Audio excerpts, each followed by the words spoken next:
Hello, this is Alex from PHP Academy with another video for the new Boston.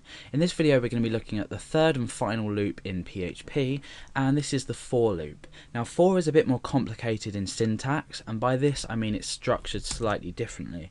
So if we use the for keyword and we create a block, you can see that it's very similar to a while loop, or sort of similar to a do while loop. However, what we're doing is we use three expressions within this these parentheses.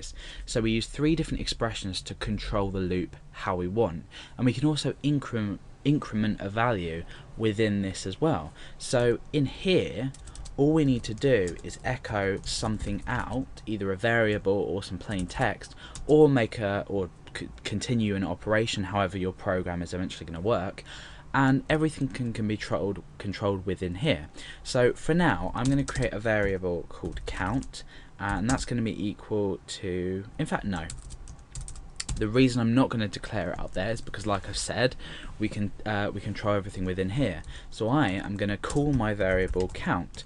I'm going to append a break onto that so we can keep track of it neatly.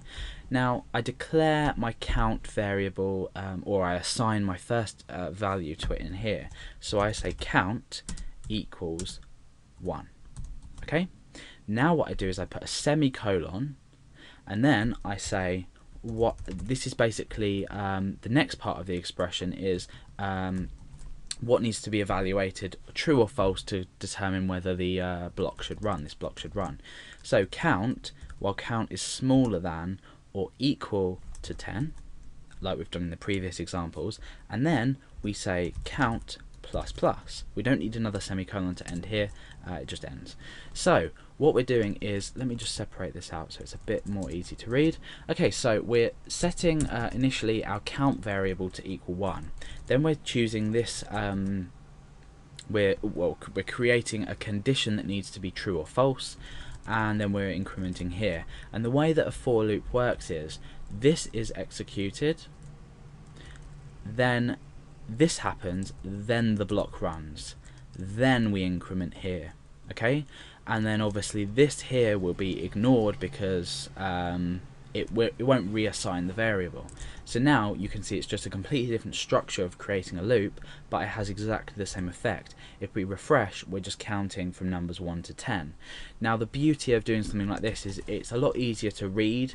We can also obviously assign this on the fly. It's neater as well. If I was to just simply change that to greater than, this to minus, so that's decrementing it, this to 1, and this to 10, now what we're doing is we're counting from 10 to 1. So we've just changed them three parts of each expression around, where we're saying count is equal to 10 initially, while count is smaller than, or sorry, greater than or equal to 1, decrement until we reach 10. The condition until we reach 1. The condition is until we're still greater than or equal to 1. We still execute the loop and we still echo.